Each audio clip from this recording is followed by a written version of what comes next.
Hola, buenas tardes a todos y a todas. Vamos a dar inicio a nuestro tercer café científico de este ciclo que hicimos sobre temas relacionados a la oceanografía, ¿ya? En esta oportunidad vamos a tener a la investigadora Dharma Reyes.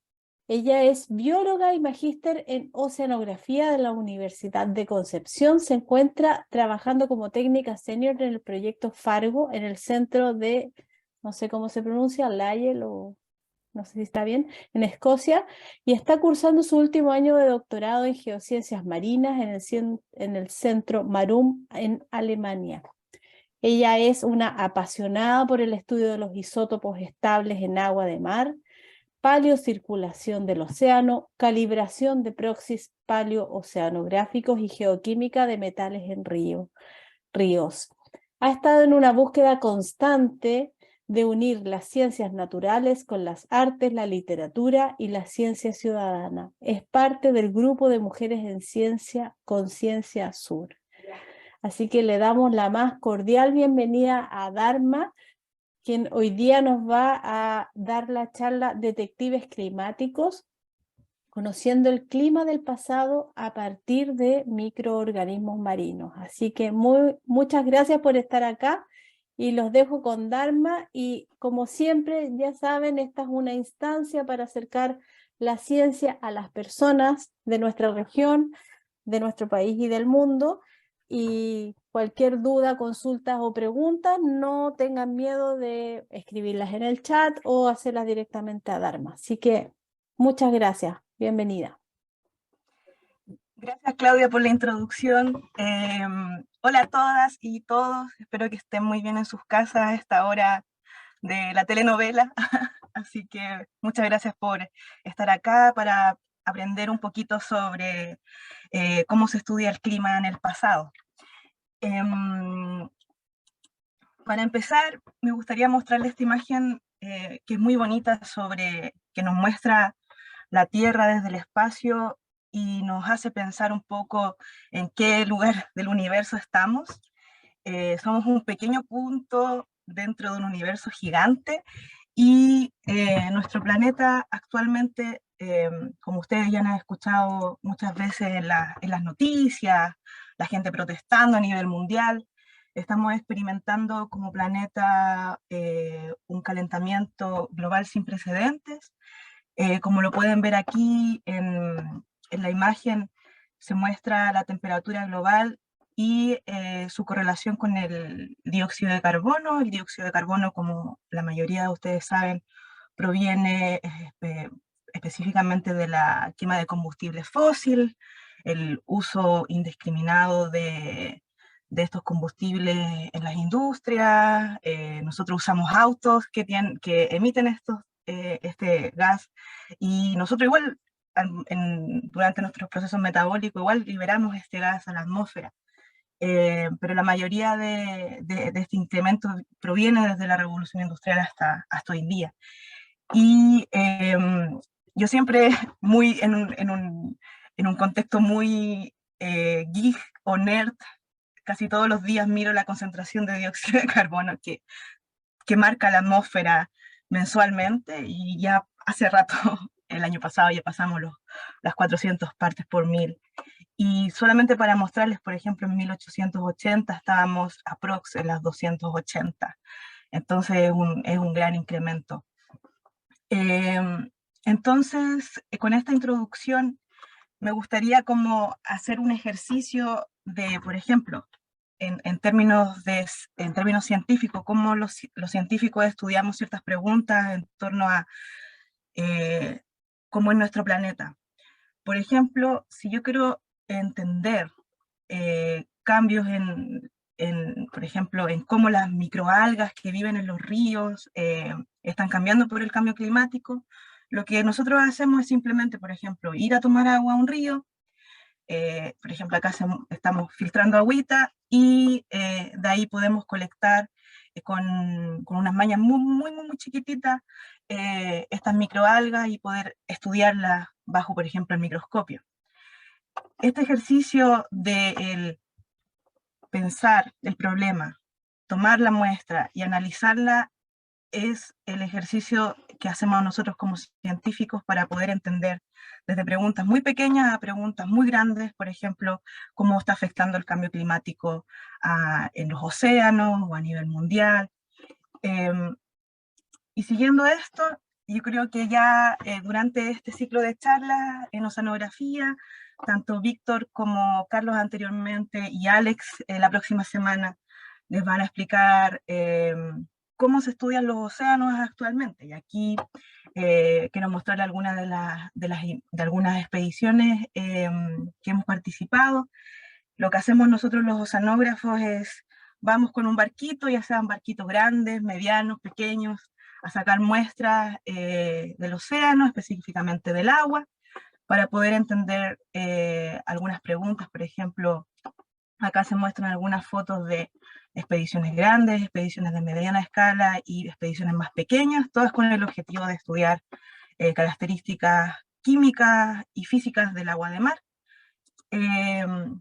Tomamos las muestras, ya sea usando estos instrumentos, por ejemplo, que se llama roseta, acoplada con estas botellitas, que parecen como botellitas para beber agua, pero no, son botellitas para sacar muestras de agua del océano, y pueden estar acopladas y pueden cerrarse a distintas profundidades a medida que tomamos muestras de la columna de agua, o tenemos botellitas individuales que podemos tomar específicamente en algunas secciones de la columna de agua y un mayor esfuerzo humano para poder sacarlas.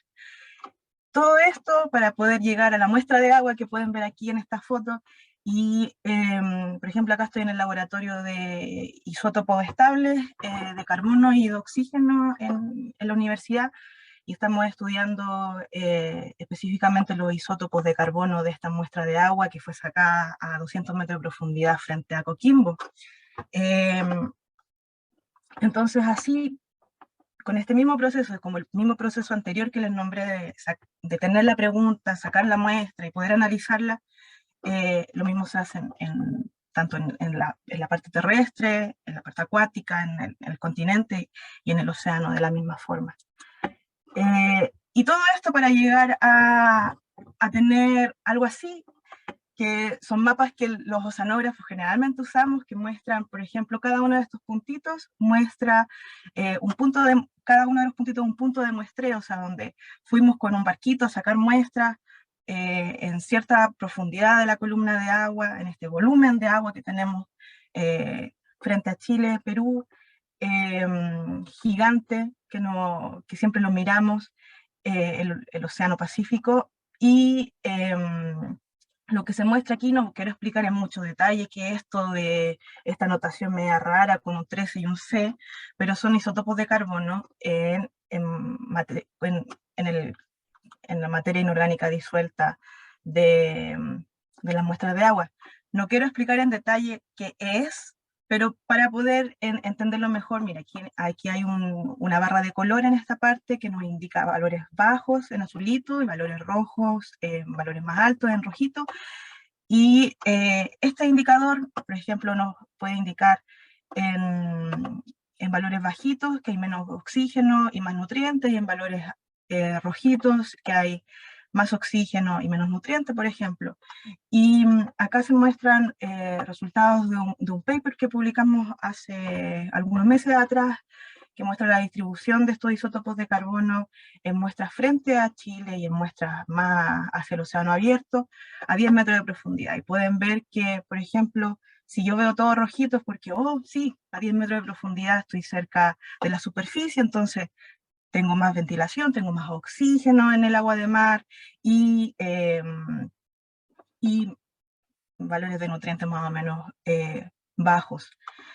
Pero, por ejemplo, si pueden ver acá, tenemos como una especie de anomalía donde los valores se van a esta parte más como naranjita, valores medios, aquí en esta zona, que es donde más adelante les voy a explicar que hay aguas que surgen desde el océano subsuperficial aproximadamente entre los 250 metros a los 50 metros de profundidad. Hay zonas donde esta agua sube por procesos físicos y fertiliza el océano superficial, y esa agua tiene la característica de tener bajo oxígeno, entonces tenemos esta mezcla entre agua con alto oxígeno que está en contacto con la atmósfera, con estas aguas de poco oxígeno que vienen del océano interior hacia la superficie, y hay esta mezcla que se pueden ver aquí. Y por ejemplo, ¿qué pasa si vamos a los 250 metros de profundidad? Ahí pueden ver que los valores rojitos se ven aquí, más o menos en la parte del océano más, que nosotros le decimos el offshore, o más hacia el océano más alejado de la costa y cerca de Patagonia, pero en toda esta parte, en el norte de Chile, sur de Perú, y aquí frente a Coquimbo, hasta Concepción, e incluso frente a Puerto Montt, se pueden ver estos valores bajos de este indicador, que son los isótopos de carbono, que nos indicarían bajo oxígeno y más nutrientes. Entonces, esto es lo que en nuestro ejercicio como oceanógrafo descriptivo podemos hacer, el caracterizar cómo es el océano con estos indicadores. Y en las presentaciones anteriores, tanto de Víctor como de Carlos, y la que viene de Alex, le van a hablar mucho más sobre esto. Pero hoy en día, hoy día les quiero presentar un poco cómo estudiamos el océano en el pasado. Y primero, antes que yo me ponga a hablar de la investigación que estamos haciendo en este momento, y cómo estamos estudiando y cómo queremos contestar esta pregunta, me gustaría hacerles a todos ustedes en sus casas la pregunta de ¿cómo creen ustedes que podemos descubrir cómo eran los océanos pasados? Específicamente, por ejemplo, frente a Chile. Para eso los invito a que en su navegador preferido puedan ingresar a slido.com, y le va a pedir el siguiente link, y pueden ingresar el código 3370-6844. Ahí Claudia lo puso en el chat, entonces lo pueden copiar y pegar, o escanear el código QR desde sus celulares y responder la pregunta. Entonces los invito a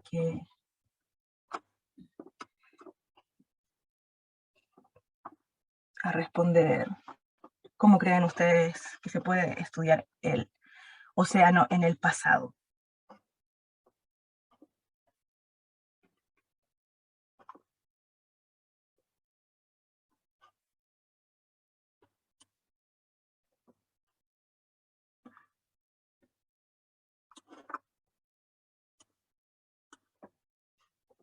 Si alguien tiene algún problema para ingresar, me avisa en el chat.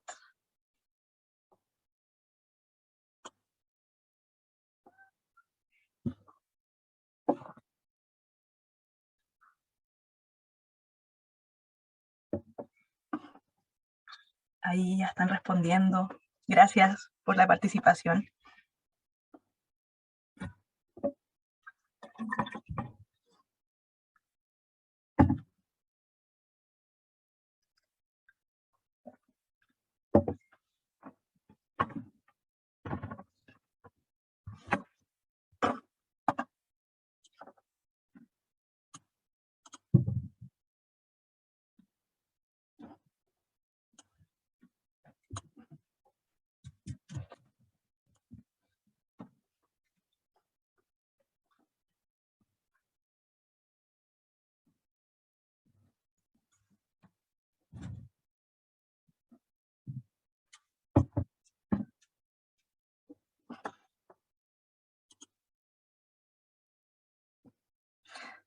Para las personas que no pueden ingresar por problemas de conexión o porque no les abre el link, igual pueden participar por el chat. Todas las respuestas las podemos ir analizando.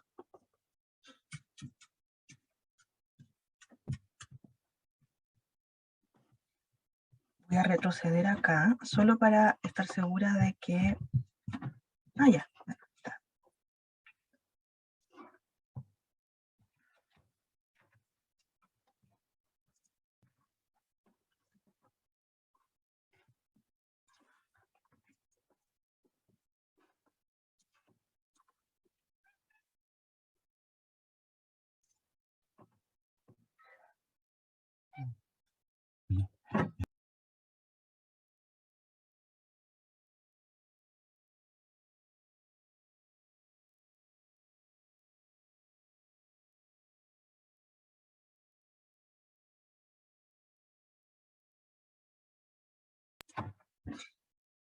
súper. Voy acá está, ya. Gracias Belén, gracias a Isabel por participar en el chat. Belén dice, con datación de carbono de testigos del fondo marino, analizando la composición de fósiles, y la mayoría de la gente en sus casas a través de Slido dice fósiles, composición de fósiles, testigos del fondo marino, conociendo el fondo marino y la composición, datos, océano, tecnología profundo, perfiles. Todo esto está súper bien. Muchas gracias por sus respuestas. Y para todos los que están en las casas y participaron de esta encuesta, todos respondieron súper bien, todo. Y claramente, para estudiar el clima de la Tierra, nosotros contamos con algo que se llaman los archivos climáticos, que son materiales.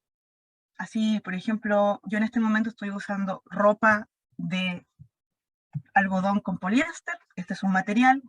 En el clima igual tenemos materiales, por ejemplo, el hielo, que encontramos en Antártica, en Ártico, en las montañas, los anillos de árboles es otro material, los corales, por ejemplo la caquita de los ratones, que se puede preservar en sus nidos, ahí en el desierto de Atacama.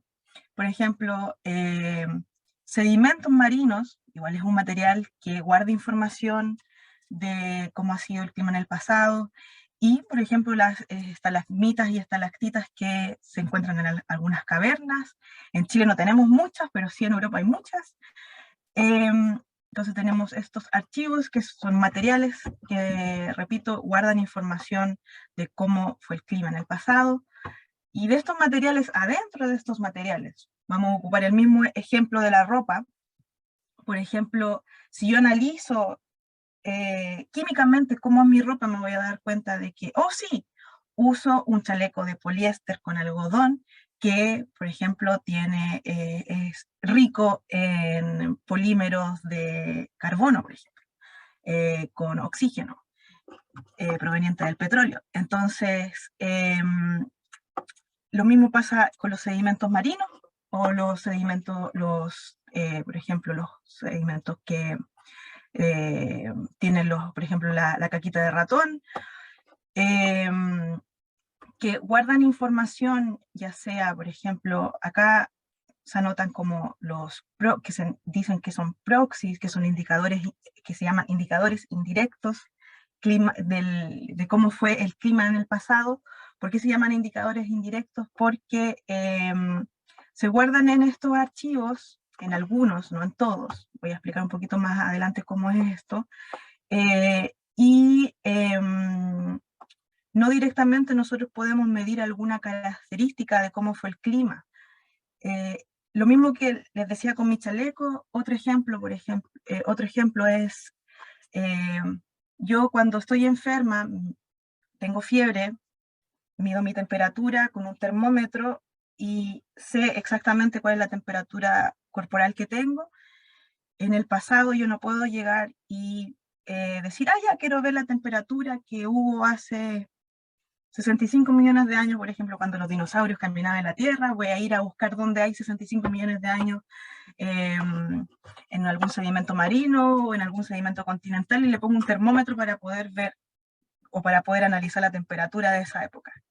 Generalmente no es así.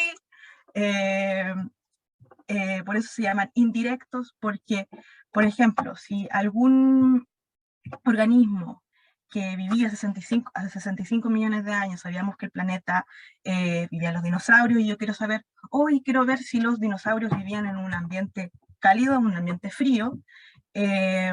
Lo que hago es, por ejemplo, ver hoy en día qué organismos me indican que hay un ambiente cálido. Por ejemplo, puedo ver que son organismos que viven en los trópicos. Aquí podemos ver algunos ejemplos. Por ejemplo, tenemos foraminíferos, que son microfósiles que viven tanto en la columna de agua como en el sedimento marino, diatomeas, pues se pueden encontrar polen y otros tipos de organismos que yo digo, ya, estos todos viven en el trópico hoy en día y quiero saber cómo vivieron los dinosaurios y qué clima tuvieron los dinosaurios en esa época. Entonces voy con mi barquito, puedo sacar un sedimento marino y veo dónde están los 65 millones de años. Ah, acá están los 65 millones de años. Y de repente encuentro que la mayoría estos microfósiles que tiene el sedimento, son sedimentos que tienen organismos que generalmente les gustan las temperaturas más o menos cálidas. Y con eso yo digo, oh, ya, hace 65 millones de años los dinosaurios vivían con un clima más o menos templado a cálido. Y así puedo determinar la temperatura promedio que hubo en ese momento. Por eso se llaman indicadores indirectos. Se guardan en estos archivos y pueden ser biológicos. Por ejemplo, puedes ver distintas especies que les gusta vivir ahí calentitas, en los océanos, o en los ríos, o en la parte continental. Existen proxies que se llaman los proxies o indicadores indirectos físicos, que aquí se ven como, esto es un testigo de sedimento que tiene aquí una línea que muestra, por ejemplo, diferencias de color. Por ejemplo, si el color es, hay sedimentos que tienen, por ejemplo, tendencia a los verdes, que me indica si hay más, por ejemplo, materia orgánica que hay en los sedimentos o no. Y los otros son los proxies o indicadores indirectos químicos. Moléculas y compuestos, ahí caben los isótopos que nos pueden indicar igual ciertas condiciones de lo que queramos estudiar, desde temperatura, cantidad de oxígeno, por ejemplo, que hubo en el océano, anteriormente, por ejemplo, cómo estuvieron los nutrientes, cómo fue la productividad, etc. Entonces, nos dije que Claudia dijo que si cualquier duda que tengan pueden preguntar inmediatamente desmuteándose o en el chat, y así la vamos respondiendo inmediatamente. Así que no tengan miedo. Dalma, hay una consulta de don Miguel Gallardo en el chat, quizás vale la pena aclararla. No sé si te la leo. Dice, Sí, consulta para los ríos y lagos en valles y en especial en el río Choapa. ¿Cómo podemos estudiar en sus aguas los metales en suspensión o en los sedimentos de la profundidad del río? ¿Solo a través de microalgas en los ríos? generalmente, por ejemplo, don Miguel tiene la duda de los metales en suspensión. En el Valle Chuapa. En este caso, la pregunta es, ¿cómo podemos estudiar los metales, cierto? Lo primero que tenemos que analizar es de dónde vienen los metales que tiene el río. Los metales vienen o están, en este caso, disueltos en el río viajan a través de todo el río, desde cuando se forma el río en la cordillera hasta donde algunas veces llega el río al mar o queda ahí, o a través de su tránsito. La mayoría de los metales en río vienen a través de unas pequeñas partículas de sedimento que son de tamaño arcilla, y además son incorporados por algunos organismos cuando ya están disueltos. Por ejemplo, como dijo don Miguel, en las microalgas está súper bien, o en peces, igual en cualquier organismo que está en el río va a tener una cierta composición de metales. Es como cuando nosotros respiramos y si hay metales en el ambiente, yo los voy a inhalar y los voy a incorporar y se van a metabolizar o no se van a metabolizar y se van a acumular. Lo mismo pasa en los ríos. Entonces, si yo quiero estudiar los metales del río Choapa, ahí con la investigadora Praxedes Muñoz, estamos analizando unas muestras de metales ahí en Coquimbo y en Copiapó. Y lo que hacemos es, igual lo voy a explicar más adelante, lo que hacemos, don Miguel, ahí es que tomamos una muestra de agua y lo que se hace es que se puede analizar la muestra de agua completa y yo puedo ver a través de una técnica de espectroscopía la cantidad total de todos los elementos de esa muestra, ya sea metálicos o no metálicos, elementos raros igual, y entonces puedo ver lo que se llama la fracción total, que es toda la muestra, o puedo dividir entre los disueltos, que son la fracción más pequeñita, y los particulados, que generalmente uno los puede ver a simple vista cuando uno filtra la muestra, igual se puede ver, y igual uno puede estudiar los metales que están en el sedimento, que finalmente son los metales que van a estar en suspensión y van a formar parte de la fracción que se llama la disuelta, y esta aquí, que uno puede filtrar, que se llama la particulada. Así se estudian. No sé si quedó claro. Sí, me consulta, hola, buenas tardes, doctora Darma. Yo la realizaba porque teniendo presente que el río Choapa tiene desde su nacimiento en la cordillera, por ejemplo, y teniendo presente que está un mineral a 3.600 metros sobre el nivel del mar, Mineros Pelambre, y que tiene el río Choapa tiene una extensión de 90 kilómetros hasta llegar a su desembocadura en Huantelauquén. Teniendo presente eso y varios, ya que este yacimiento tiene más de 20 años de ejecución desde el año 91 a la fecha, y por eso me resultó la consulta para realizársela. Porque usted decía recién que se puede también, que esos microorganismos podrían estar, bueno, en peces. Acá en el río Choapa tenemos pejerreyes, coipos, camarones, en menor cantidad en esta época, dado el bajo estiaje y los bajos caudales que han habido en estos últimos años de extrema sequía. Pero esos elementos siguen existiendo en sectores medios, donde hay más acumulación de agua en la confluencia con el río Yapén.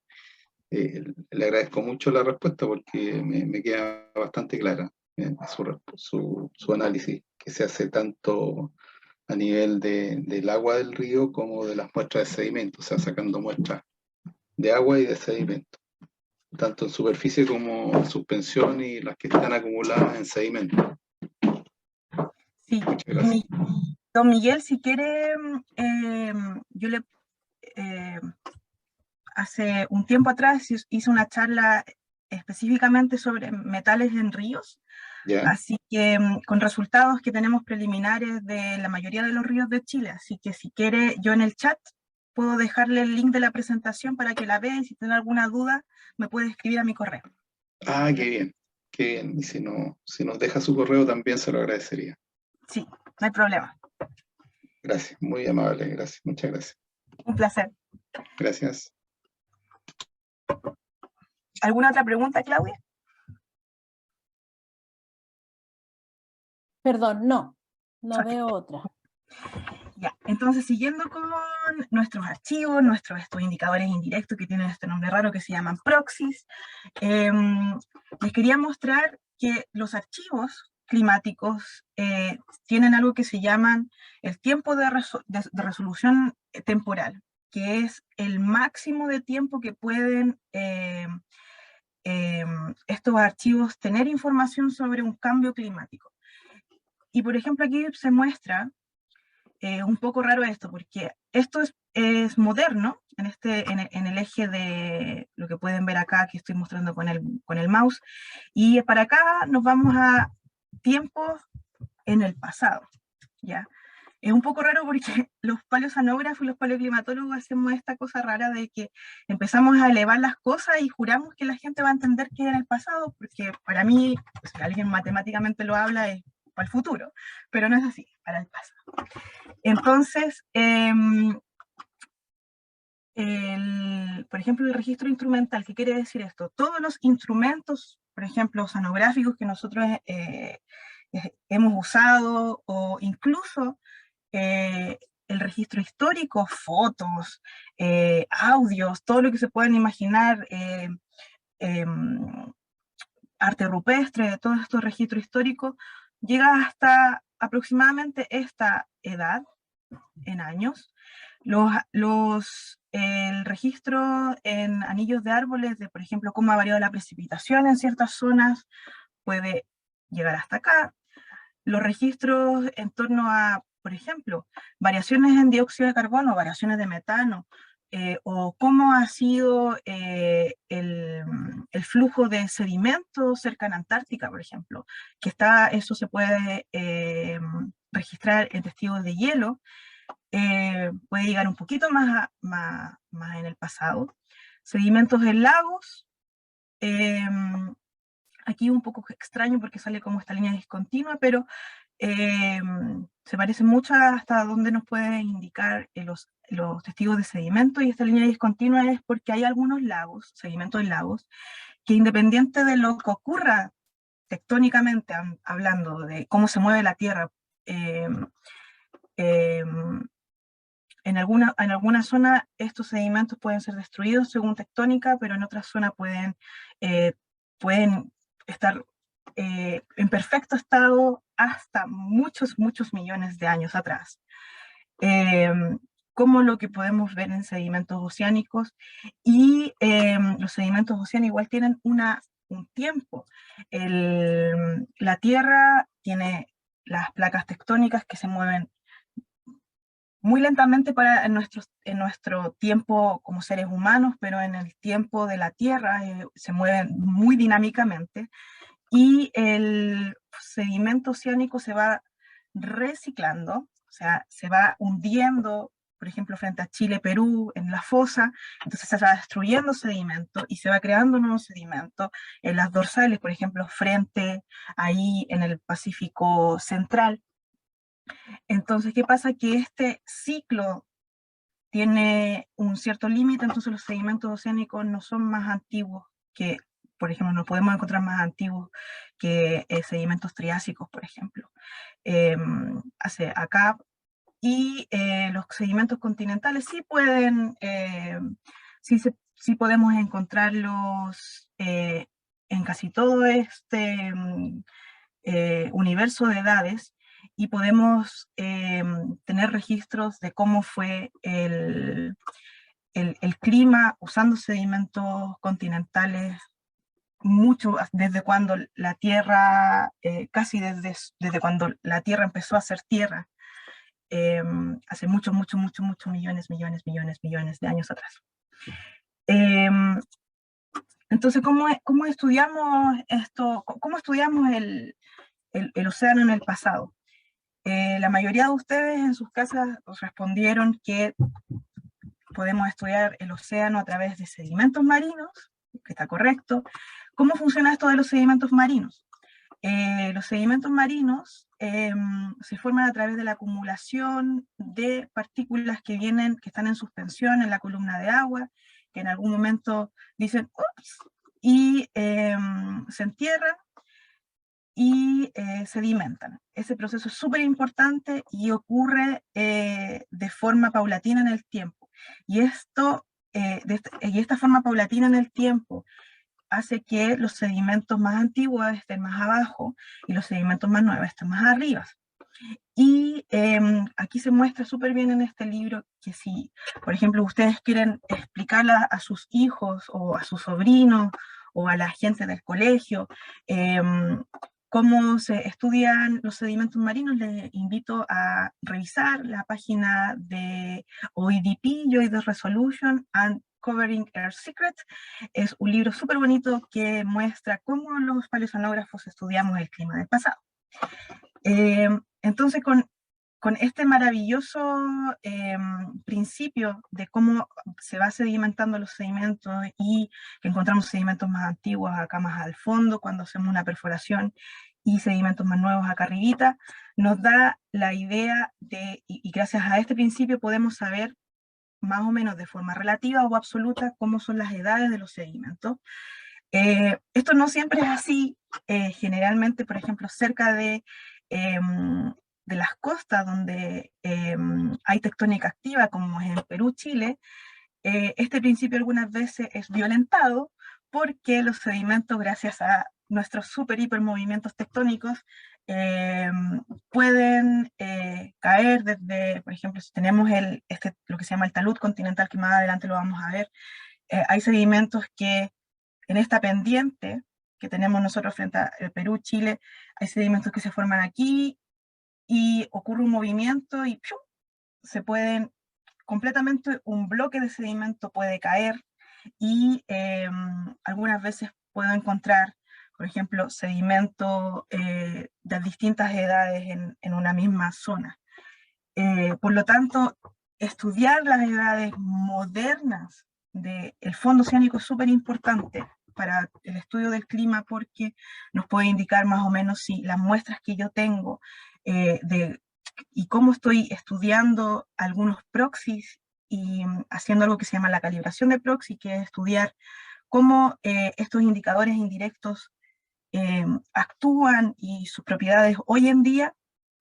La idea es no mezclar, si ya sé que estos movimientos tectónicos muy locos ocurren en el margen continental, la idea es no mezclar muestras que tienen 10.000 años con muestras que tienen 30.000 años, con muestras que tienen 1.000 años, con muestras que tienen 2.000 años. Entonces por eso es tan importante hacer esta como estudio batimétrico, zonal, mapeo de las edades del fondo marino, para poder después así tener una mejor entendimiento de cómo son las capas más abajo. ¿Y cómo hacemos esto? Bueno, como les expliqué y como se veía ahí en la imagen, tenemos estos barquitos que tienen instrumentos que nos ayudan a perforar el fondo marino, y podemos tomar muestras de sedimento marino. Por ejemplo, acá, ahí veo que esta es la Magali, que estuvimos juntas en esta expedición sacando muestras de sedimento, y aunque no lo crean, esto pasó hace 10 años y todavía seguimos investigando esos sedimentos. Este tipo de expediciones donde se sacan una gran cantidad de sedimentos en ciertas zonas es un trabajo bastante arduo, desde el estudio del color del sedimento, la textura, el olor, hasta las propiedades físicas, hasta las propiedades más químicas, microfósil, todo para poder entender cómo fueron las características oceanográficas, de dónde se sacó ese sedimento marino, y de ahí poder hacer inferencias de cambios climáticos. Por ejemplo, acá, aquí estábamos usando un instrumento que se llama Gravity Core, que tiene este peso aquí, que lo pueden ver acá, un peso que está al inicio del instrumento, y abajito del instrumento tenemos este tubo, y ese tubo, cuando llega al fondo marino con este peso, va perforando poco a poco el fondo y tomando esta muestra de sedimento.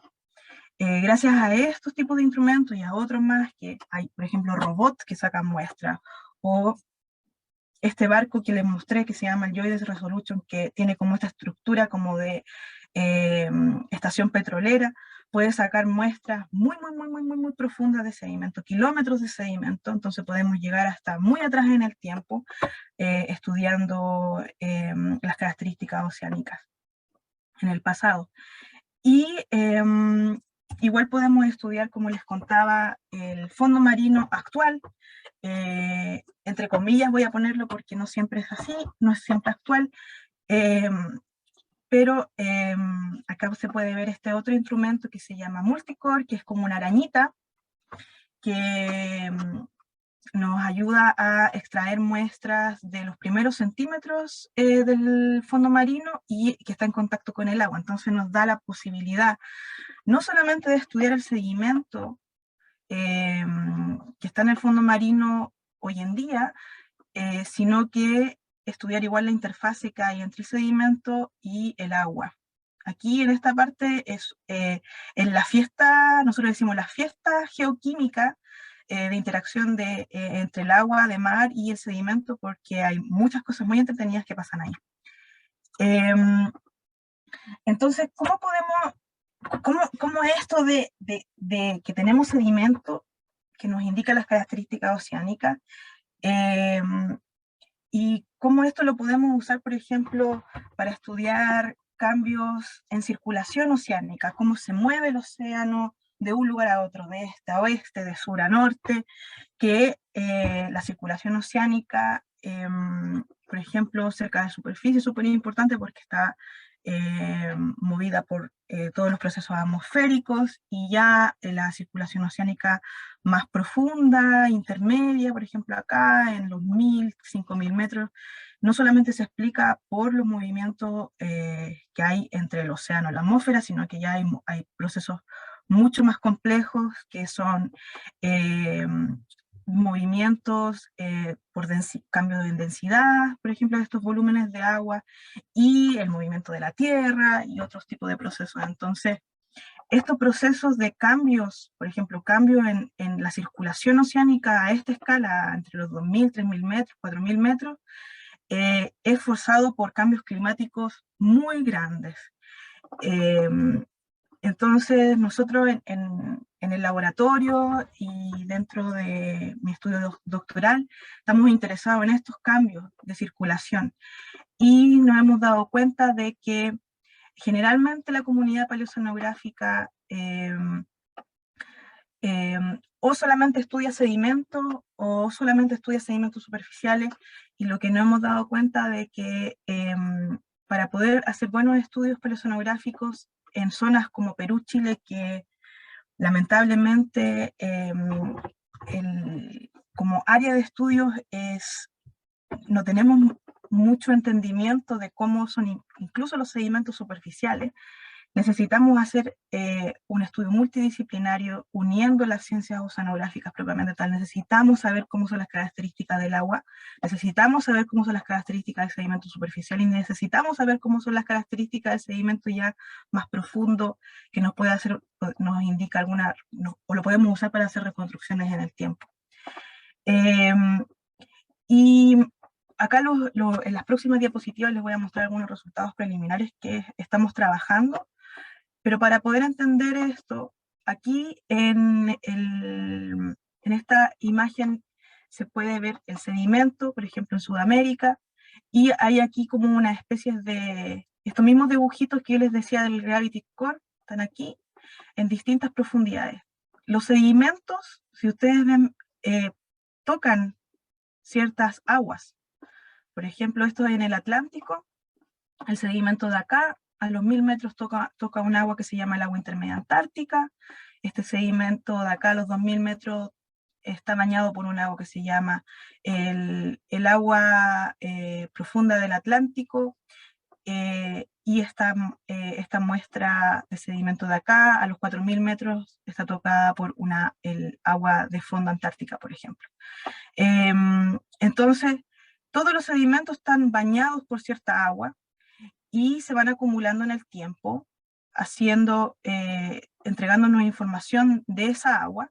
Pero si estas masas de agua o estos volúmenes de agua se van moviendo en el tiempo, por ejemplo, si esta agua se hace más profunda, el sedimento que yo tengo acá, que me está hoy en día dando información del agua de fondo antártico, me va a dar información del agua profunda del Atlántico Norte, por ejemplo, o por ejemplo, si estoy aquí en esta zona de borde del agua intermedia antártica con el agua profunda del Atlántico Norte, y hay un cambio global climático que me cambia esta circulación, podemos ver que esta masa de agua puede hacerse más profunda, y donde hoy en día estoy, este sedimento está bañándose por el agua profunda del Atlántico Norte, por ejemplo, no sé, hace muchos millones de años, puede estar bañada por el agua profunda, el agua intermedia antártica. Entonces son dinámicas que van pasando, y esta es la forma que podemos estudiar estas dinámicas. Con un testigo de sedimento, por ejemplo acá, solamente voy a poder hacer reconstrucción, por ejemplo, de lo que está pasando en superficie y lo que está pasando en esta agua. Pero si yo quiero saber cambios de circulación mayores, necesito tener muchos sedimentos, muchos testiguitos de sedimento en distintas profundidades, en distintas latitudes, longitudes, para poder hacer esta reconstrucción general de la circulación. ¿Y cómo hacemos esto? Ahí yo les nombraba estos proxies. Nosotros en el laboratorio nos especializamos en algunos proxies, generalmente esto es a nivel grupo. Por ejemplo, Magali estudia alquenonas, que son pequeñas, son moléculas que se encuentran en unas microalgas que viven en la superficie del océano. Ahí veo a Paola, que estudia diatomeas y geoquímica, a Valentina, que está estudiando foraminíferos. Entonces, generalmente uno lo que hace como investigador es que se especializa en ciertos tipos de proxy y lo que hacemos es que extrujamos totalmente la información que nos da este proxy, y algunas veces somos tan detallistas que queremos calibrar el proxy. ¿Qué quiere decir esto? Que les voy a explicar un poquito más adelante, que queremos saber todo cómo funciona el proxy, qué problemas tiene. Entonces es como calibrar el termómetro. Cuando nosotros nos medimos la temperatura, sabemos que el termómetro está calibrado y nos va a indicar que, oye, tengo 38 grados de temperatura, o tengo fiebre. Y para eso alguien en la empresa que hizo los termómetros tuvo que calibrarlo y decir, y ahí darnos específicamente ese grado de temperatura, para que nos dé ese grado de temperatura el termómetro. Lo mismo ocurre con estos proxies, que hay que calibrarlos y sacarles toda la información y ver cómo funcionan, si funcionan bien en algunas partes del océano, si funcionan mal en otras partes del océano, y así. Entonces nosotros en el laboratorio nos especializamos en estudiar sedimento propiamente tal, elementos en este sedimento. Como ahí le contaba a don Miguel, nosotros estudiamos elementos mayores que se llaman, por ejemplo, el magnesio, el manganeso, el carbono, el oxígeno de este sedimento, y estudiamos elementos menores que se llaman, que por ejemplo están el renio, el yodo, y elementos raros, por ejemplo el neodimio. Y cada uno de estos elementos, por ejemplo, se encuentra en los sedimentos porque hay ciertas características. Por ejemplo, si hay bajo oxígeno, generalmente voy a tener más manganeso en los sedimentos. Si hay, y más renio en los sedimentos, o al revés, dependiendo cómo vamos viendo las características. Por ejemplo, si tengo mucho nutriente en superficie y hay mucha precipitación y sedimentación de todo lo que muere en superficie hacia el fondo, voy a tener un montón de carbono en el sedimento y otras cosas, otras macromoléculas orgánicas, por ejemplo. Entonces, nosotros nos especializamos en estudiar esto, y aunque no lo crean, los sedimentos igual tienen distintos tipos de organismos, algunos que viven en la superficie oceánica, por ejemplo, o flotando, o en la columna de agua, como son, por ejemplo, las microalgas, organismos carbonatados como los foraminíferos, que son protistas, o organismos carbonatados como moluscos, que son los terópodos. Nosotros estudiamos este grupo específico que se llama foraminíferos, que más adelante tengo algunas diapositivas para hablar de ellos. Y ellos pueden vivir en la columna de agua, flotando, súper felices en la columna de agua, son muy globosos, parecen palomitas de maíz, o en el fondo oceánico. Y tienen formas muy diversas, incluso este grupo, aunque se vea, es muy pequeñito, aquí hay una foto muy grande, pero son del porte de la punta de una aguja que uno usa para coser. Y aquí, por ejemplo, los estamos viendo bajo el microscopio. Todos esos puntos que ustedes ven ahí medio rosados son foraminíferos que nosotros teñimos el citoplasma, que es como es la parte celular que tiene este protista, porque es de una sola célula. Y para aquí hacemos esto para ver la cantidad de estos bichitos que están vivos y no vivos en el sedimento. Entonces, todos esos puntos rosaditos son estos bichitos vivos con su citoplasma seco. Entonces, los matamos. Y ¿qué es lo que hacemos nosotros? Aquí hay unas fotitos de estos foraminíferos planctónicos que viven en el sedimento, que viven flotando en la superficie del océano o en la subsuperficie, y tienen estas formas globosas. Y aquí hay uno vivo que sacamos frente a mejillones hace algunos meses atrás. Y estos de aquí son foraminíferos muy muertos del Mioceno, hace aproximadamente 3.5 millones de años. Frente a, estos sedimentos están frente a Papúa, en el Pacífico Oeste. Y están estos otros foraminíferos que son los foraminíferos bentónicos, que tienen formas muy diversas, y aunque no lo crean, los foraminíferos bentónicos, en términos de diversidad, o sea, en qué tan en términos de especies que hay en la Tierra, son muchos más diversos que los animales y las plantas juntos. Muchas especies, y muchas por descubrir todavía. ¿Y para qué estudiamos estos organismos?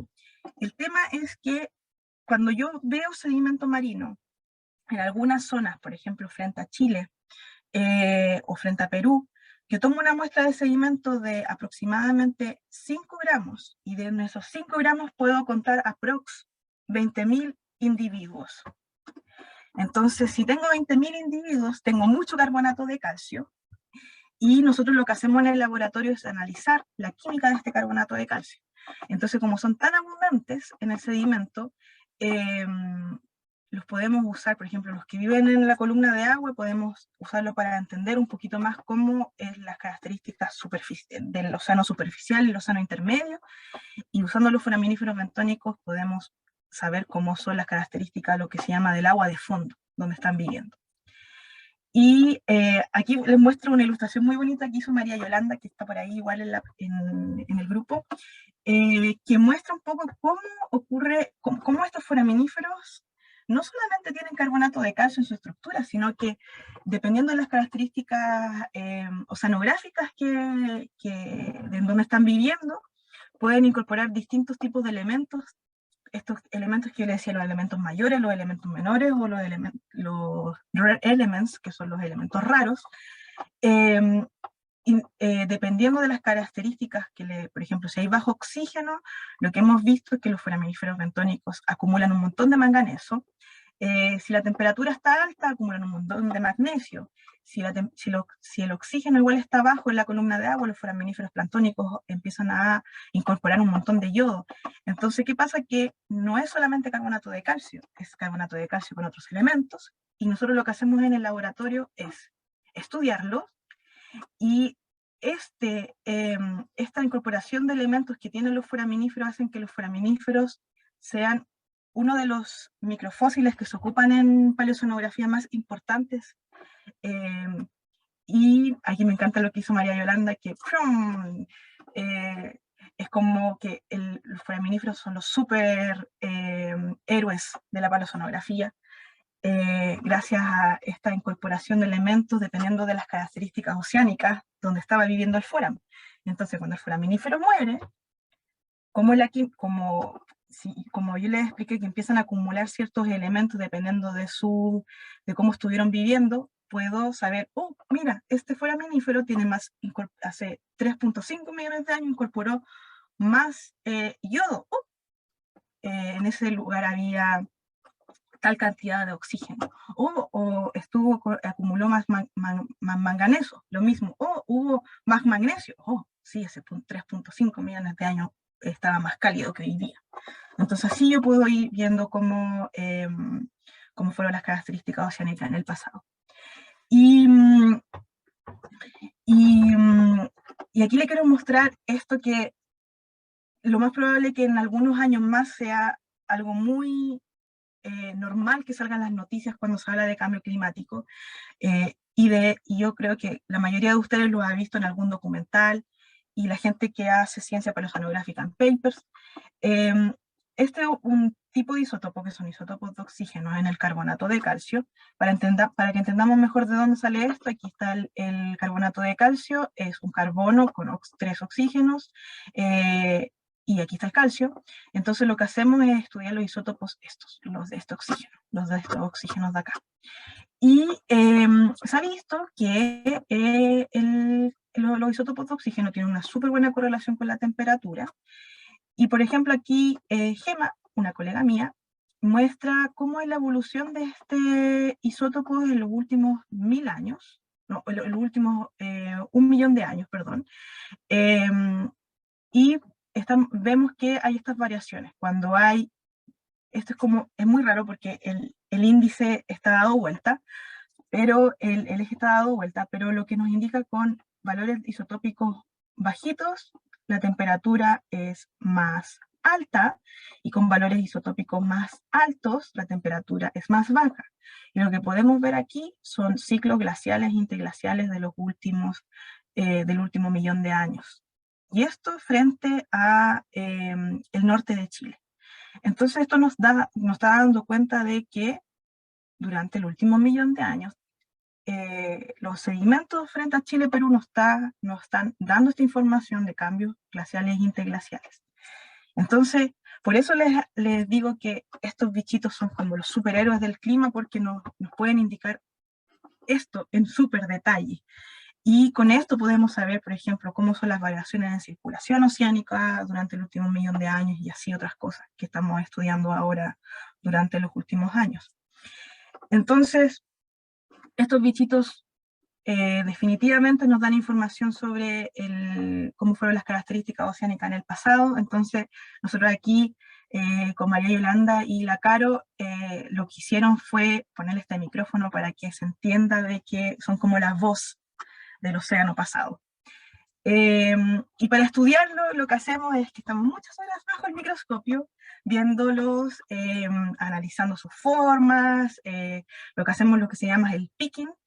Vamos con un pincelito, tomando cada uno de los foraminíferos, los separamos por especie, planctónicos, bentónicos, le hacemos una limpieza, y de ahí lo que hacemos, aunque ustedes no lo crean, es que estamos enamorados de ellos, pero al mismo tiempo nos gusta disolverlos. Entonces les echamos ácido, y el carbonato de calcio se transforma a dióxido de carbono, el carbonato se transforma a dióxido de carbono, y ese dióxido de carbono nosotros lo podemos analizar en estas máquinas media raras que se llaman espectrómetros de masa, y podemos ver su señal isotópica de carbono y de oxígeno, como ahí estaba.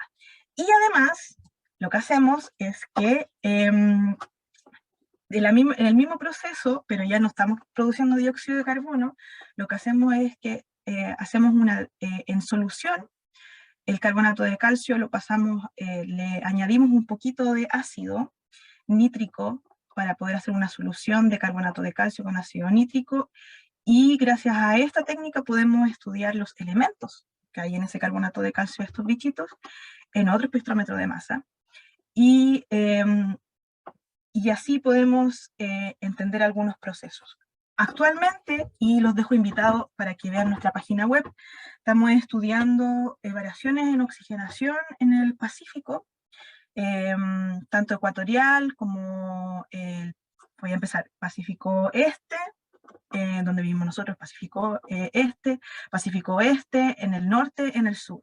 Tenemos hartos testigos de sedimento que datan hasta el Mioceno, o sea, hace aprox 3.5 millones de años, y lo que estamos haciendo es que estamos tratando de entender cuando estaba el Istmo de Panamá abierto, cómo era el oxígeno en la columna de agua y en el agua de fondo, y qué pasa cuando está el cierre del Istmo de Panamá. Queremos entender lo mismo, y este proyecto, la idea es estudiar el Mioceno y estudiar igual la época geológica que viene después, que es el Plioceno, y estas variaciones que les mostraba, glaciales e interglaciales, igual la estamos viendo. Entonces, el proyecto tiene 3 fases, así que si ustedes quieren saber un poquito más sobre cómo fue el clima en el Mioceno, y cómo fueron las variaciones de oxígeno, y en otros parámetros como temperatura, densidad,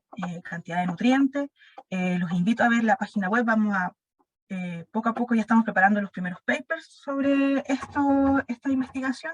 El primero, que va a ser sobre este cambio cuando se cerró el Istmo de Panamá; el segundo es sobre las variaciones del Plioceno; y el tercero que estamos trabajando es del Pleistoceno. Así que ya estamos ya estamos en preparación de algunos manuscritos, y estamos subiendo toda la información en nuestra página web, que ahí está anotada. Les nombraba igual el tema de esto de la calibración del proxy. ¿Qué es esto? Nosotros asumimos que uno ve los foraminíferos, la química de los foraminíferos, uno dice, oh, sí, mira, este foraminífero me puede indicar las variaciones en el agua de fondo porque calcifica en equilibrio con el agua donde está viviendo. Y es verdad, algunos foraminíferos están en equilibrio que se llama el equilibrio isotópico elemental entre el agua de mar y su conchilla de carbonato de calcio, y son los foraminíferos top que se usan en paleoceanografía, como este de acá arriba, que se llama Silicides willistorfi. ¿Y qué pasa? Que nosotros lo que hicimos frente a Chile, tomamos muestras en todo el margen continental, desde los 20 metros hasta los 4000 metros, y lo que hicimos fue comparar la señal de isotópica, por ejemplo, de carbono y de oxígeno del foraminífero con el agua de mar, para ver qué también esta relación de calcificación en equilibrio. ¿Por qué hacemos esto? Porque si estos foraminíferos se ocupan en el pasado, la idea es poder entender bien si están calcificando en equilibrio hoy en día o no, y si no están calcificando en equilibrio en ciertas profundidades o en ciertas zonas en la parte de Perú, Chile, poder incorporar estas cosas en nuestras interpretaciones paleoceanográficas. Hoy ya mira, sabes que en la zona mínima de oxígeno no están calcificando bien, entonces, o no están calcificando, mejor dicho, en equilibrio con el agua de mar. ¿Qué está pasando? ¿Qué pasa si la zona mínima de oxígeno existe, por ejemplo, en el Plioceno? O ya, si no están calcificando hoy en día en equilibrio y siguen en la zona mínima de oxígeno, entonces esta calcificación en desequilibrio se mantiene o no. Todas esas preguntas las estamos trabajando igual en el grupo de trabajo y estamos tratando de calibrar esto de una mejor forma. Generalmente a algunos grupos no les gusta hacer calibración de proxies porque todos los proxies, como son indicadores indirectos, a la gente no le gusta mucho saber cómo no funciona su proxy, pero nosotros estamos súper apasionados en entender esto muy bien, para que así los proxies que utilizamos basados en foraminíferos tengamos en consideración todos los aspectos, tanto buenos como malos, y los que se pueden mejorar para poder hacer una buena interpretación de los datos que nos dan en el pasado, y así decir, oye, mira, esta masa de agua en el pasado se comportó de esta forma, pero decirlo y así poder tener una cierta seguridad en esa afirmación para que después nuestros colegas modeladores climáticos tomen esa información y podamos entender de mejor forma el cambio climático actual. Y lo mismo estamos haciendo, por ejemplo, estamos ocupando estos bichitos para entender, aquí están, todos estos puntitos son puntos de muestreo de sedimento, en el Pacífico, así como en el Atlántico, como les mostraba en una diapositiva anterior, estamos tratando de ver en muchas profundidades, fuera más en la zona oceánica y la otra en la zona más continental, cómo ha sido la circulación oceánica durante los últimos 23.000 años, cuando estábamos en una época muy fría, que se llama el último máximo glacial, y en épocas más cálidas, por ejemplo, durante la deglaciación y el Holoceno. Y estamos viendo cambios en circulación. ¿Sí? Perdón, que me quedé un poquito con una duda de lo de la calibración. Significa si, por ejemplo, el foraminífero está calcificando en desequilibrio con la zona como de la columna de agua donde fue tomada la muestra, ¿significaría que esa columna a lo mejor no se encontraba ahí en ese momento? ¿O cómo se puede interpretar ese dato? Oh, muy buena pregunta, Belén. No mencioné que cuando uno hace calibraciones de proxies, la idea es que uno se fije que el sedimento que uno está tomando es moderno, o relativamente moderno.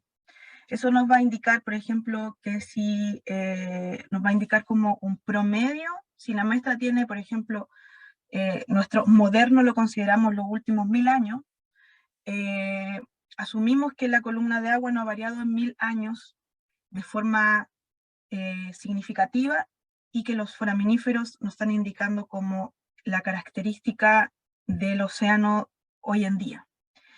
Okay. así se hace.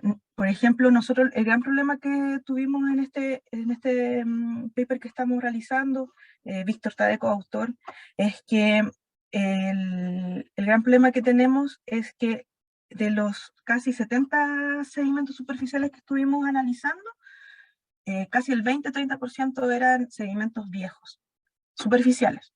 Entonces esos tuvimos que sacarlos de nuestra calibración y solamente dejarlos que son modernos, que nosotros consideramos que son de los últimos 600 años. Y los comparamos con las características de agua donde la muestra fue sacada, o o sea, la muestra de agua de fondo fue sacada, o fue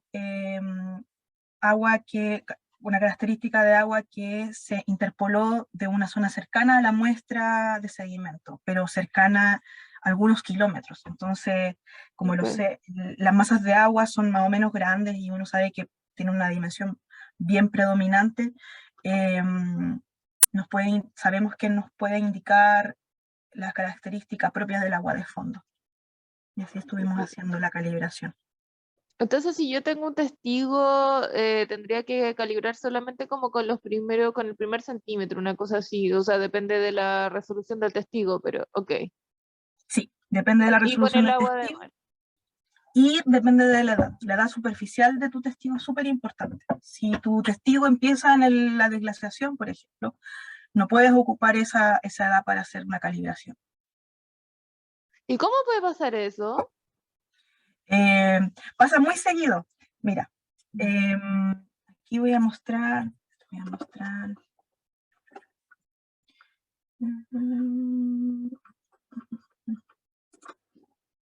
Esta imagen para entenderla mejor. ¿Ves la estructura del fondo marino es súper importante durante la sedimentación?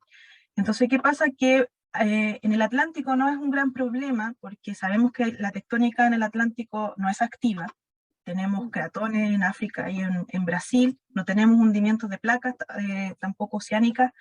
Entonces, ¿qué pasa? Que uno se asegura que los sedimentos que está viendo, la mayoría no va a ser alterado y tampoco vas a encontrarte con edades muy raras, a lo más que haya por ejemplo, un río que está desembocando, por ejemplo, el Amazonas o el Río de la Plata en Argentina, que desemboca súper fuerte y de repente hay remoción de sedimentos.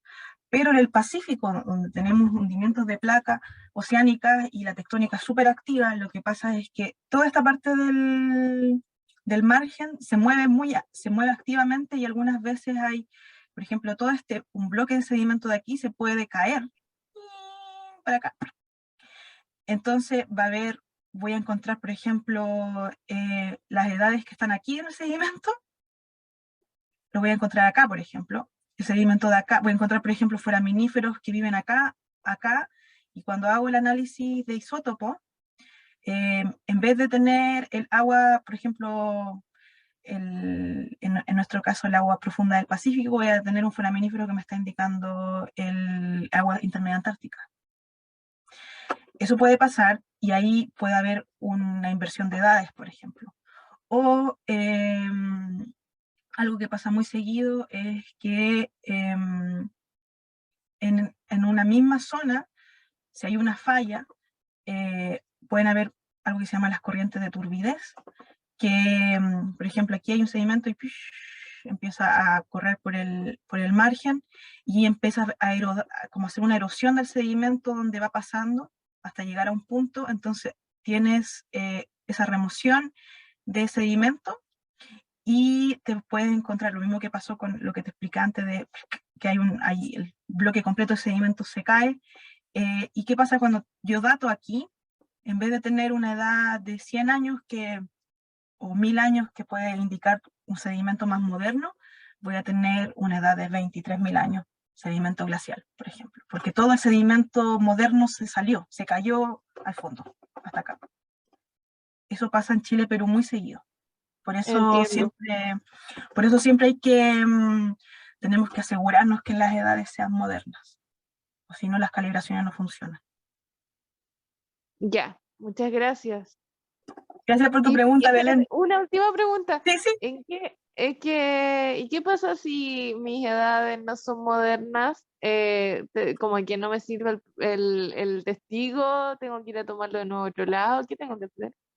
No, en paleosanografía eso no se puede hacer, porque como sale tan caro sacar una muestra de sedimento, ya sea si ocupas un barco pesquero para sacar la muestra o un super barco petrolero para sacar la muestra, el tema es que dependiendo de tu pregunta, por ejemplo, en nuestro caso, nosotros lo que hicimos fue, imagínate, tenemos 60 testigos de sedimento y tenemos 70 muestras de multicore, aprox, para todo esto, todas estas preguntas que tenemos que les estaba diciendo. Entonces, ¿qué pasa? Que para si yo tengo una muestra de multicore en que mi sedimento superficial no es moderno, lo puedo ocupar para, por ejemplo, si ese sedimento tiene, no sé, 5.000 años, Ujú. durante el Holoceno medio, por ejemplo. El Holoceno medio se sabe que era una época cálida. Y si yo tengo muchas muestras del Holoceno medio, esa muestra de 5.000 años me puede ayudar, si la junto con todas las otras muestras, cuando tengo en los testigos de sedimento más largos, que yo sé dónde están los 5.000 años, entonces las puedo juntar y puedo hacer la reconstrucción igual de cómo fue la circulación oceánica a los 5.000 años usando esa muestra, no botándola hacia a la borda. Entonces, claro, o sea, para la calibración no nos sirve, pero por ejemplo nos sirve para poder determinar cómo fue la circulación hace 5.000 años. Ya, muchas gracias, te pasaste. Todo se recicla. Sí. No sé si hay otra pregunta sobre esto. Igual ya vamos a terminar ya. Creo que he hablado mucho. Entonces, para finalizar, aquí les muestro un trabajo que publicamos el año pasado, que esto igual de la misma, el tema de la calibración. ¿Se acuerdan que les contaba que los forams, para poder hacer estudio de elementos, que nosotros les decimos los elementos traza, porque el foram tiene un montón de carbonato de calcio y va incorporando elementos, pero de forma pequeña, no es como un montón de manganeso, un montón de magnesio, un montón de yodo, ¿no? Son unidades muy pequeñas, que aquí les quería mostrar la unidad que es micromol, micromol, ya es pequeño, micro. Y lo que tratamos de hacer aquí, estamos tratando de calibrar para Chile y Perú hace rato ya el proxy de yodo-calcio, y nos empezamos a dar cuenta de el yodo-calcio es un proxy que se ocupa para ver oxigenación. Aquí les puedo mostrar, sí. Y lo primero que se hace cuando uno calibra los proxies es que, por ejemplo, en nuestro caso que trabajamos con organismos carbonatados, es que tienes que tener una metodología súper prolija para poder llegar a que tu resultado sea real. Y especialmente en elementos traza, nosotros lo que hacemos es limpiar los forams, le sacamos las arcillas, los limpiamos súper bien. Nosotros hacemos como la broma de que toman como una ducha caliente antes de que nosotros los analicemos en el espectrómetro. Y lo que nos dimos cuenta, por ejemplo, aquí tenemos yodo calcio alto, es bajo, más bajo, y esta es una misma muestra, ¿ya? Y lo que nos dimos cuenta de que dependiendo de cómo, y esto el T0, T1 son tratamiento 0, tratamiento 1, son cantidad de veces que nosotros repetimos los protocolos de limpieza de los foraminíferos. Entonces, lo que nos dimos cuenta es que dependiendo de la limpieza que nosotros les damos, nos da un indicativo de el elemento traza. Y lo que nos dimos cuenta es que, por ejemplo, las arcillas y la materia orgánica tiene harto yodo. Nosotros tenemos harto yodo. Entonces, cuando no se limpia bien el foraminífero, nos indica un yodo calcio que no es real. Y lo que nosotros hacemos con el yodo calcio es que transformamos yodo calcio a oxígeno para cuantificar oxígeno en el pasado y cuantificar oxígeno hoy en día. Entonces, si esto no está bien hecho, vamos a tener valores de oxígeno que nada que ver y nos vamos a reconstruir valores de oxígeno reales. Entonces, nuestro trabajo científico no solamente se basa en ver una muestra, hacerle el análisis ya sea de isótopos o de elementos traza, sino que igual vamos viendo y vamos mejorando las técnicas siempre. Y no es algo que se hace una vez, es algo que se hizo hace 10, 20 años atrás y nosotros lo volvimos a hacer el año pasado y antepasado, o sea, antes de la pandemia, y publicamos esto el año pasado. Entonces, es algo que siempre se tiene que ir viendo. Entonces, el mensaje para toda la gente que hace ciencia es que los protocolos que usamos, tanto para tomar muestras de agua, para limpiar foraminíferos, para limpiar datomea o lo que sea, siempre se tiene que actualizar. Y siempre tenemos que cuestionarlo, porque y así la ciencia va a avanzar. Estamos viendo esto del yodo calcio en Chile, aunque no lo crean. Es una técnica súper nueva. Hace 5 años se calibró recién se hizo el primer intento de calibración. En el grupo empezamos con el protocolo de limpieza y ahora ya estamos publicando ya resultados a nivel mundial. Yo estoy centrada más en el Pacífico, mis otros colegas están centrados en el Atlántico, en el Pacífico, y todos trabajamos muy colaborativamente con los testigos de sedimento, las muestras superficiales, las muestras de foraminíferos en la columna de agua, vivos, y las muestras de foraminíferos foraminíferos vivos en el sedimento, los foraminíferos bentónicos. Y aquí se muestran unos resultados de yodo calcio de distintas especies de foraminíferos planctónicos. Y que el sedimento fue tomado a los 29 grados sur con este perfil de oxígeno. Entonces el sedimento fue tomado aquí, aproximadamente a los 1000 metros, y como les contaba, los foraminíferos planctónicos, cuando mueren, precipitan su conchilla de carbonato de calcio al fondo. Entonces todo lo que ocurre aunque tenga una muestra que está a los 1000 metros, los foraminíferos planctónicos nos van a indicar cosas de acá, superficiales o subsuperficiales. Y lo que nos dimos cuenta es que, por ejemplo, hay algunas especies de foraminíferos que nos dan valores de yodo calcio un poquito más altos que otras. Y lo que estamos tratando de entender, o tratando de explicar, es que capaz que hay algunas especies de foraminíferos planctónicos que se especializan y calcifican su conchilla de carbonato de calcio acá cerca de la superficie, donde los valores de oxígeno son más altos, y hay otros foraminíferos planctónicos que incorporan esta señal de yodo calcio más bajitas y nos podría indicar otros valores de oxigenación, o capaz que están calcificando en una zona con bajo oxígeno. Para poder hacer esta calibración la empezamos recién en 2019, llegó la pandemia, lo paramos, estuvimos centrados en el protocolo de limpieza, y algo que estamos volviendo a incorporar. Entonces, lo que estamos haciendo es que estamos en este mismo batch de samples de estas 65 muestras de sedimento superficial, estamos analizando todos los foraminíferos, tanto bentónicos como planctónicos, para hacer yodo calcio y ver si podemos ocupar este proxy para estudiar algo que se llama la zona mínima de oxígeno frente a Perú, Chile, que sabemos que con el cambio climático se están expandiendo estas zonas mínimas de oxígeno, y así poder entender cambio en oxigenación en el pasado. Pero para eso tenemos que calibrar todo. Entonces, en eso estamos, como un gran resumen de lo que estamos haciendo como laboratorio. Los quería invitar a que vean nuestras páginas web, el proyecto Fargo y todo lo que estamos haciendo con calibración de proxy, lo pueden encontrar aquí en Past Climates. Lo que hacemos en el grupo de sedimentología y paleoceanografía lo pueden encontrar aquí en esta página, en el Marum, o en la página de Upwell. No, en la página de Upwell todavía no subimos los papers, pero nos subimos como información sobre esos papers, así que es algo que podríamos conversar, poder hacer. Y si quieren conocer un poquito más de lo que estamos haciendo en Conciencia Sur, en torno a trabajo feminista, trabajo con las comunidades para el estudio de metales en ríos, los invito a ver la página de Conciencia Sur. Toda esta investigación y lo que estamos haciendo y toda esta idea media loca de estudiar estos elementos trazan los forams para ver oxigenación y las calibraciones. Gracias al esfuerzo de un grupo gigante de investigadores que hemos trabajado juntos durante los últimos 10 años, así que gracias a todos ellos que pueden ver sus fotitos aquí.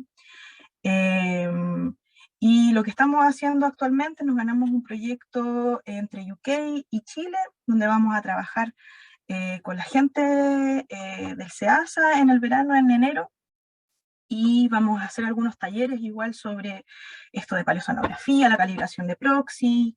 Vamos a estar con las comunidades hablando sobre cambio climático, así que los invito a que en enero sigan las redes sociales del SEASA, porque vamos a estar en el grupo de acá, vamos a ir para allá, y vamos a estudiar foraminíferos planctónicos en columna de agua para seguir haciendo todo esto de yodo, calcio. Vamos a ver genética de los foraminíferos. Y gente interesada en esto, les voy a dar mi contacto, entonces si están interesados pueden ayudarnos en Coquimbo, la gente que está en Coquimbo escuchándonos de su casa, para que nos ayuden durante la expedición o post-expedición en el laboratorio, o viendo foraminíferos, si quieren verlo en vivo y en directo igual. Eso, Claudia. Decía que porfa el mail, que lo compartas. Ya, lo voy a compartir. Gracias. Gracias, Dharma. Igual creo que sería bueno que pudiera copiar los textos de la última diapo para que las personas puedan copiar las páginas web, que era un interés de don Miguel y yo creo que de todos. Y el correo. Súper. No sé si, Claudia, hay más preguntas, o chiquillos, por favor, chiquillas, si quieren hacer preguntas, pueden abrir sus micrófonos, mostrar sus camaritas. Sí, yo creo que eso es mejor. Si alguien tiene una pregunta, que la puede hacer directamente.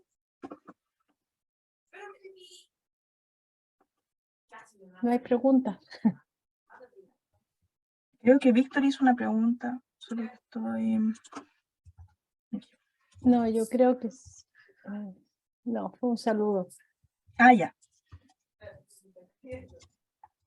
Bueno, si no tienen consultas a Dharma, yo le quiero dar las gracias por esta charla y bueno, cuando estén por acá por la zona, esperamos encontrarnos, digamos, para conocernos en persona.